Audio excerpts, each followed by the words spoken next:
आदिवासी संघर्ष अभियान जिंदाबाद।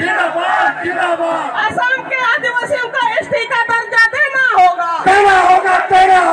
असम के आदिवासियों को एसटी का दर्जा देना होगा। सतना कोड देना होगा।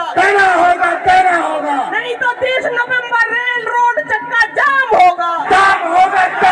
नहीं तो हमारे लोगों को गाड़ियों की व्यवस्था की थी, एडवांस दिया था कि हम असम जाएंगे, गुवाहाटी जाएंगे, सालखन मुर्मू की बातों को सुनेंगे। क्योंकि सालखन मुर्मू भारत देश के आदिवासियों को न्याय और अधिकार दिलाना चाहता है, जो संविधान का मौलिक अधिकार है। और यह अधिकार किससे मिलेगा, कैसे मिलेगा? ये भारत के राष्ट्रपति से मिलेगा, भारत के प्रधानमंत्री से मिलेगा। लेकिन यदि इन 5 जिलों में भारत का संविधान नहीं चलेगा, भारत के राष्ट्रपति और प्रधानमंत्री की व्यवस्था नहीं चलेगी, असम के डायरेक्टर जनरल पुलिस की व्यवस्था नहीं चलेगी, तो ये देश के लिए खतरा है, आंतरिक सुरक्षा के लिए खतरा है और ये जो विधि व्यवस्था के लिए खतरा है। इन लोगों ने हमारे आदिवासी भाइयों को बहुत अपमानित किया, गाड़ी नहीं छोड़ा, लोगों को रेल में चढ़ने नहीं दिया। और अभी भी ये जो उदलगुड़ी थाना है, वहां 13 लोगों को अरेस्ट करके रखा है। और उदलगुड़ी थाना के इंचार्ज को पूछा गया, आप क्यों ऐसा करते हैं? बोला, हम किसी की बात नहीं सुनते हैं। मुझे जो पता चला, हमारे बेटा तिलका मुर्मू ने बताया कि पुलिस कमिश्नर साहब यहाँ आए थे और तिलका मुर्मू के सामने उन्होंने उन 3-4 एसपीज को फोन किया। ये आदिवासी संघर्ष अभियान के लोग, सालखन मुर्मू के लोग शांति प्रिय लोग हैं, इनको रोक टोक करना ठीक नहीं है, इनको सभा में आने दिया जाए, गाड़ियों को भी छोड़ा जाए। लेकिन वो जो उदलगुड़ी थाना का इंचार्ज क्या कहता है, हम किसी की बात नहीं सुनते हैं। क्या तुम उग्रवादियों की बात सुनते हो, नक्सलाइट की बात सुनते हो, पाकिस्तान की बात सुनते हो, विदेशियों की बात सुनते हो? एक पुलिस कमिश्नर की भी बात वो नहीं सुनता है, डीजीपी के भी अधीन नहीं है। ऐसा इसलिए हो सकता है, इन 5 जिलों के जो एसपी हैं, सुप्रिंटेंडेंट ऑफ पुलिस, ये बेलगाम लोग हैं। इनको देश से, समाज से, आदिवासी से कोई लेना देना नहीं है। तो ये बात मैं इसलिए पहले रखा, ये हम भारत के आदिवासियों के साथ हमेशा ऐसा ही हुआ है। और मैं ये कह सकता हूं, आज रात को ये गुवाहाटी रेलवे स्टेशन में कुछ पुलिस वालों ने हमारे लोगों का जितना बैनर पोस्टर था सब छीन लिया था। वहीं पर यदि हमारे लोग उनके खिलाफ में खड़े हो जाते, वहां हंगामा हो सकता था। और ऐसा ही हंगामा 24 नवंबर 2007 को यहीं गुवाहाटी में हुआ, बेलतोला में हुआ और सैकड़ों लोग मारे गए, गोलियों से मारे गए, नदी में फेंके गए और एक आदिवासी लड़की लक्ष्मी उरांव को नंगा करके इस शहर में घुमाया गया। और जो कुछ गुवाहाटी में हुआ था रात को और उन 5 जिलों में हुआ है, वो 24 नवंबर 2007 की याद दिलाता है। ये दुर्भाग्य है इस देश का। लेकिन आज हमारे पास द्रौपदी मुर्मू हैं, भारत के सर्वोच्च संवैधानिक पद में। हम उनके तक बात को पहुंचाएंगे। इनने आपे को तलारे बहुत थोड़ा हिंदी 3 रोड़ा ठीक अंजमो खाना चबांगे। हाँ ठीक है, मैं पहले हिंदी में 5 मिनट बोलूंगा, उसके बाद हम संताली भाषा में अपनी बात को रखेंगे।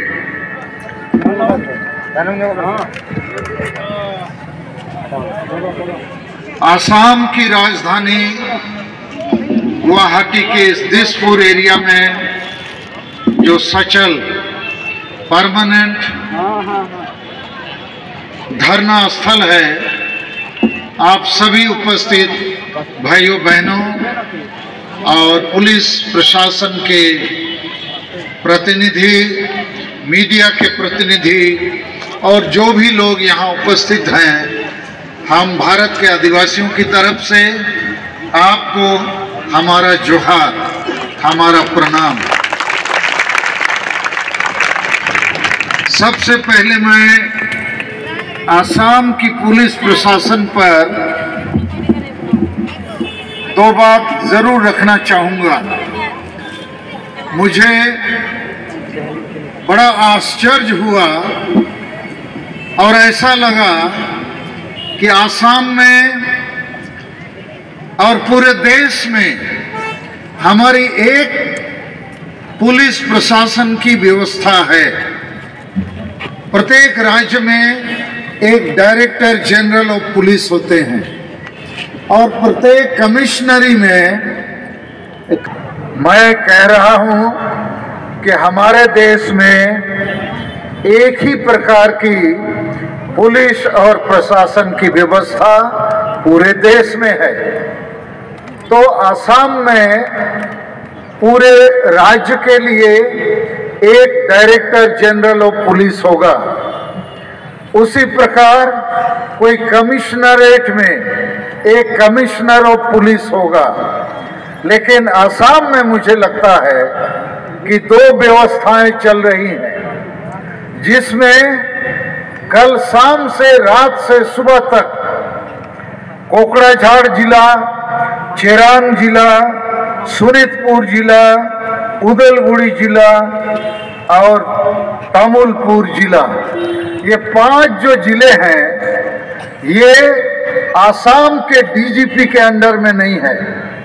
यहाँ के एसपी जो हैं, सुपरिंटेंडेंट ऑफ पुलिस, ये अंडरग्राउंड ऑर्गेनाइजेशन के अंडर में है और ये देश के लिए खतरा है, सुरक्षा के लिए खतरा है, कानून के लिए खतरा है। मैं इस बात को कल आसाम के राज्यपाल, आसाम के मुख्यमंत्री के पास लिख के भी रखूंगा, मिल के भी बात रखूंगा और भारत देश के माननीय महामहिम राष्ट्रपति, भारत देश के प्रधानमंत्री और भारत देश के गृह मंत्री को भी लिखित सूचना दूंगा। इन 5 जिलों के जो एसपी हैं, वहां की जो पुलिस व्यवस्था है वो आसाम पुलिस के अधीन नहीं है, वो कोई अंडरग्राउंड ऑर्गेनाइजेशन के अंडर में है। क्यों मैं ऐसा कहता हूं कि आज सुबह गुवाहाटी के जो पुलिस कमिश्नर हैं हरमीत सिंह जी हमारे साथ बात किए और उन्होंने जिस प्रकार हमारी चिंताओं को समझा, सहयोग प्रदान किया, उसके लिए हम बहुत कृतज्ञ हैं। I am very thankful to him and his team. लेकिन वो जो 5 जिलों के एसपी हैं, वो निश्चित यहाँ के डीजीपी के अंडर में नहीं है। क्यों मैं ऐसा कहता हूँ? हमारे लोगों को गाड़ियों की व्यवस्था की थी, एडवांस दिया था कि हम आसाम जाएंगे, गुवाहाटी जाएंगे, सालखन मुर्मू की बातों को सुनेंगे। क्योंकि सालखन मुर्मू भारत देश के आदिवासियों को न्याय और अधिकार दिलाना चाहता है, जो संविधान का मौलिक अधिकार है। और यह अधिकार किससे मिलेगा, कैसे मिलेगा? ये भारत के राष्ट्रपति से मिलेगा, भारत के प्रधानमंत्री से मिलेगा। लेकिन यदि इन 5 जिलों में भारत का संविधान नहीं चलेगा, भारत के राष्ट्रपति और प्रधानमंत्री की व्यवस्था नहीं चलेगी, असम के डायरेक्टर जनरल पुलिस की व्यवस्था नहीं चलेगी, तो ये देश के लिए खतरा है, आंतरिक सुरक्षा के लिए खतरा है और ये जो विधि व्यवस्था के लिए खतरा है। इन लोगों ने हमारे आदिवासी भाइयों को बहुत अपमानित किया, गाड़ी नहीं छोड़ा, लोगों को रेल में चढ़ने नहीं दिया। और अभी भी ये जो उदलगुड़ी थाना है, वहां 13 लोगों को अरेस्ट करके रखा है। और उदलगुड़ी थाना के इंचार्ज को पूछा गया, आप क्यों ऐसा करते हैं? बोला, हम किसी की बात नहीं सुनते हैं। मुझे जो पता चला, हमारे बेटा तिलका मुर्मू ने बताया कि पुलिस कमिश्नर साहब यहाँ आए थे और तिलका मुर्मू के सामने उन्होंने उन 3-4 एसपीज को फोन किया। ये आदिवासी सेंगेल अभियान के लोग, सालखन मुर्मू के लोग शांति प्रिय लोग हैं। इनको रोक टोक करना ठीक नहीं है। इनको सभा में आने दिया जाए, गाड़ियों को भी छोड़ा जाए। लेकिन वो जो उदलगुड़ी थाना का इंचार्ज क्या कहता है, हम किसी की बात नहीं सुनते हैं। क्या तुम उग्रवादियों की बात सुनते हो, नक्सलाइट की बात सुनते हो, पाकिस्तान की बात सुनते हो, विदेशियों की बात सुनते हो? एक पुलिस कमिश्नर की भी बात वो नहीं सुनता है, डीजीपी के भी अधीन नहीं है। ऐसा इसलिए हो सकता है इन 5 जिलों के जो एसपी हैं, सुप्रिंटेंडेंट ऑफ पुलिस, ये बेलगाम लोग हैं। इनको देश से, समाज से, आदिवासी से कोई लेना देना नहीं है। तो ये बात मैं इसलिए पहले रखा, ये हम भारत के आदिवासियों के साथ हमेशा ऐसा ही हुआ है। और मैं ये कह सकता हूं, आज रात को ये गुवाहाटी रेलवे स्टेशन में कुछ पुलिस वालों ने हमारे लोगों का जितना बैनर पोस्टर था सब छीन लिया था। वहीं पर यदि हमारे लोग उनके खिलाफ में खड़े हो जाते, वहां हंगामा हो सकता था। और ऐसा ही हंगामा 24 नवंबर 2007 को यहीं गुवाहाटी में हुआ, बेलतोला में हुआ, और सैकड़ों लोग मारे गए, गोलियों से मारे गए, नदी में फेंके गए, और एक आदिवासी लड़की लक्ष्मी उरांव को नंगा करके इस शहर में घुमाया गया। और जो कुछ गुवाहाटी में हुआ था रात को और उन 5 जिलों में हुआ है, वो 24 नवंबर 2007 की याद दिलाता है।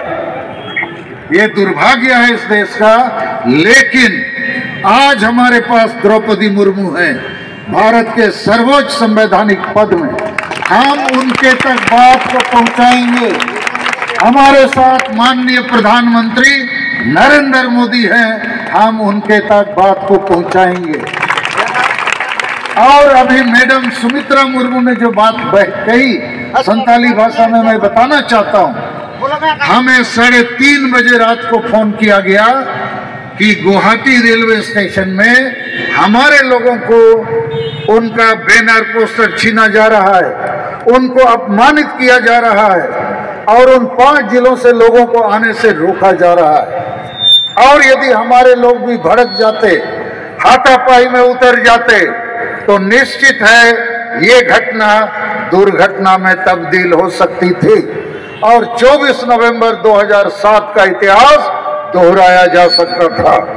मैंने क्या किया, 4 बजे हमने एक मैसेज बनाया और उस मैसेज को हमने ट्विटर में भारत के राष्ट्रपति को, प्रधानमंत्री को, गृह मंत्री को, असम के राज्यपाल को, मुख्यमंत्री को, और ये जो गुवाहाटी मेट्रोपॉलिटन डिस्ट्रिक्ट है उसके डीसी मिस्टर झा जी को, और डिप्टी कमिश्नर ऑफ पुलिस जो हम लोगों को यहाँ सभा या धरना करने का अनुमति दिया है उनको भेजा, और मीडिया को भी भेजा, ये बताने के लिए कि कैसा ये गुवाहाटी है, कैसा ये पुलिस प्रशासन की व्यवस्था है जो ऐसा नंगा नाच, लॉ ऑफ द लैंड नहीं, जंगल लॉ, जंगल रूल यहाँ लागू कर रहे हैं।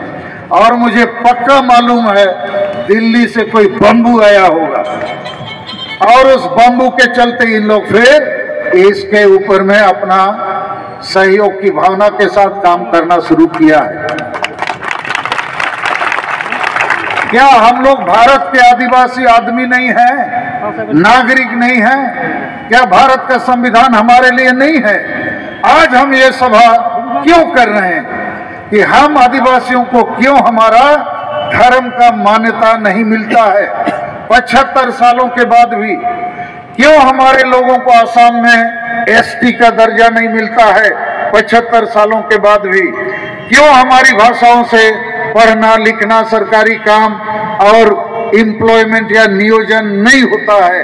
75 साल के बाद भी बंगाल, उड़ीसा, असम, बंगाल बंगालियों के लिए, उड़ीसा, उड़िया, असम, असमीज, तो हमारा झारखंड प्रांत में हम आदिवासी क्यों मालिक नहीं बन पा रहे हैं, क्यों हमको भिखारी बनाया जाता है, चूंकि वहां भी संविधान कानून लागू नहीं किया जाता है।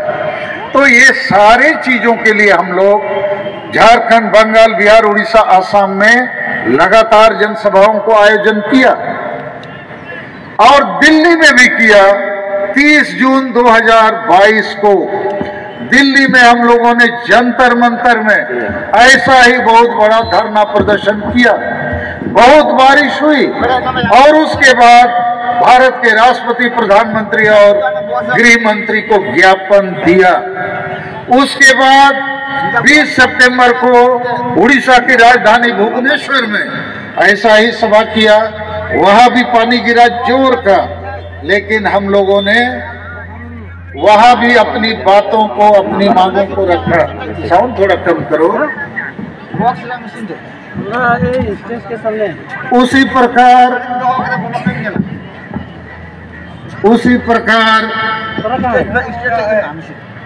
30 सितंबर को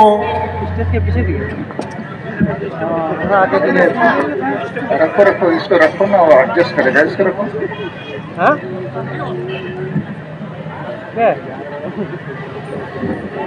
हेलो हेलो हेलो, जब एक बार ठीक हो जाएगा तो फिर रोक के रखना है। हेलो हेलो हेलो, हाँ अभी ठीक है।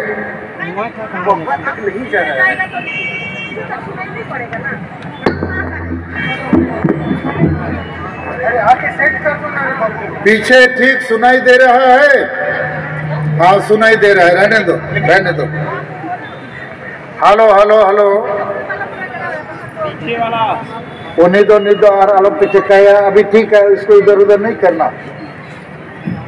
मैं ये कह रहा हूं, हम भारत देश के नागरिक हैं, भारत संविधान से चलता है, लेकिन हम आदिवासियों के लिए 75 साल देश की आजादी के बावजूद ना धर्म का मान्यता, ना भाषा की मान्यता, ना एसटी का मान्यता, ना झारखंड आदिवासियों के राज्य में हमारी मान्यता, ना आदिवासी स्वशासन व्यवस्था में सुधार, ये कुछ भी नहीं हुआ है। उसके बावजूद 30 जून 2022 को हमने दिल्ली के जंतर मंतर में एक बड़ी धरना प्रदर्शन सभा किया। 20 सितंबर को उड़ीसा की राजधानी भुवनेश्वर में किया। 30 सितंबर को बंगाल की राजधानी कलकत्ता में किया, वहां करीब 1 लाख लोग थे। और उसके बाद झारखंड की राजधानी रांची में किया 18 अक्टूबर को। आज 4 नवंबर हम असम की राजधानी गुवाहाटी में कर रहे हैं। फिर 25 नवंबर को हम लोग बिहार की राजधानी पटना में करेंगे। क्यों करते हैं? क्योंकि हम आदिवासी सेंगेल अभियान, सेंगेल का मतलब सशक्तिकरण अभियान, झारखंड, बंगाल, बिहार, उड़ीसा, असम 5 प्रदेशों में हम आदिवासी भाइयों को जगाने के लिए और बाकी सरकार प्रशासन को जगाने के लिए इन बातों को रखने की कोशिश करते हैं। हमारे लिए आज जितने लोग आए हैं, ये कोई गांव के मंगरू बुधवान नहीं है, ये आदिवासी सेंगेल अभियान के जागरूक नेता हैं, कार्यकर्ता हैं और अपने खर्चों से आए हैं, तकलीफ करके आए हैं, कष्ट करके आए हैं, क्योंकि इनको जानकारी है कि सही में भारत के हम आदिवासियों को संविधान के तहत जो मिलना चाहिए न्याय और अधिकार नहीं मिला है। बाकी पार्टी तो गाड़ी में ढोढा के लोगों को लाते हैं, पैसा देके, खाना देके, प्रलोभन देके, मगर ये अपने से आए हैं, कष्ट करके आए हैं। लेकिन गुवाहाटी में और आसाम में यदि पुलिस प्रशासन हम आदिवासियों के साथ दुर्व्यवहार करते हैं, तो मैं कहूंगा यहाँ की पुलिस प्रशासन द्रौपदी मुर्मू के साथ दुर्व्यवहार किया है, भारत के राष्ट्रपति का अपमान किया है, भारत के संविधान का अपमान किया है। और ऐसे पुलिस प्रशासन के ऊपर में देश को विचार करना होगा। ये देश के लिए काम नहीं करते हैं, ये देश के नागरिकों को अपमानित करते हैं, देश के राष्ट्रपति को अपमानित करते हैं, देश के प्रधानमंत्री को अपमानित करते हैं। तो मैं इन्हीं बातों को हिंदी में थोड़ा बहुत कहना चाहता था, कहा है, लेकिन मैं इसको बहुत ऊंचे लेवल तक ले जाऊंगा। और वो जो 5 जिले हैं, केवल कल और आज रात की घटना नहीं है, इसके पहले भी हमारे आदिवासी कार्यकर्ताओं को बहुत मारा गया है, बहुत पीटा गया है, और हमेशा ये काम हुआ है वही अंडरग्राउंड के लोगों के कारण। ये विदेशी लोग, आक्रामक लोग, आतंकित लोग, ऐसे हिंसावादी लोगों की ग्रिप में ये 5 जिलों के एसपीज हैं और पुलिस व्यवस्था है। तो मैं इन्हीं शब्दों के साथ हिंदी में अपनी बात को समाप्त करना चाहूँगा। फिर जरूरत पड़ेगा तो लास्ट में मैं थोड़ी बहुत अपनी बात को रखूँगा। ऐसे मैं यहाँ गुवाहाटी के पुलिस कमिश्नर हरमीत सिंह जी और उनके तमाम जो सहयोगी काम करने वालों को धन्यवाद देना चाहता हूं। और मीडिया वाले भी यहाँ आए, मुझे तो ऐसा लगा, असम सरकार से मेरी एक फरियाद है, निवेदन है, अरे धरना प्रदर्शन भारत के नागरिकों का मौलिक अधिकार है अंडर आर्टिकल 19।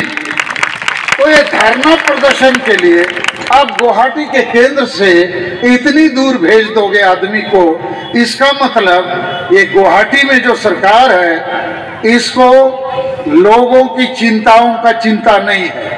आखिर लोग धरना प्रदर्शन करते हैं तो अपनी तकलीफों को बताते हैं, अपने जो भी मुद्दे हैं उनको हाईलाइट करना चाहते हैं, तो राजधानी के करीब कहीं होता तो अच्छा होगा ना। हम लोगों ने भी मांग किया था कि गुवाहाटी रेलवे स्टेशन के पास एक हाई स्कूल मैदान है जो 3 किलोमीटर में है, हरलुमुख में, वहां हम लोग सभा करते। तो ये जो पुलिस कमिश्नर साहब को इतना बस जुगाड़ करना पड़ा, इतना सारा सुविधा करना पड़ा, फिर लौटने के लिए बसों को तैयार करना पड़ेगा, तो मुझे लगता है हमारा निवेदन है सरकार से, धरना प्रदर्शन आपकी आंख नाक कान को खोलेंगे, जनता की तकलीफों को अब सुनिए और दूर कीजिए।